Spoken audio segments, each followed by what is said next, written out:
This is where the map is going to be really important for students to look at. We've mentioned that Morocco is a kingdom, so it is a separate country from these Barbary nations. The Barbary nations of Algiers, Tunis, and Tripoli are semi-autonomous nations within the Ottoman Empire that is governed out of Turkey, modern-day Turkey and Constantinople. They are tributary nations. And by tributary, that means that the empire will grant them semi-autonomy provided they pay a certain amount of money back to the empire.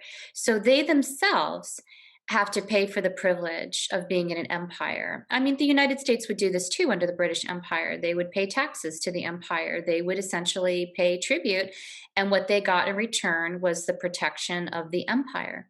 Algiers was the most wealthy of these three states.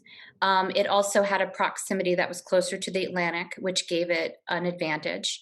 The goals of Tunis and Tripoli are to remain as semi-autonomous as they can. And the only way that they can do that is by generating wealth for themselves and their citizens. They're at a slight disadvantage from Algiers because of their lack of wealth, but also the fact that they have to feed their own populations.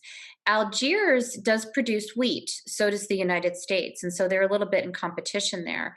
Tunis and Tripoli, they don't have much agriculture. They don't have much raw material. For them, they really need to build up their capacity to trade commercially on the high seas, and they also need to feed their population.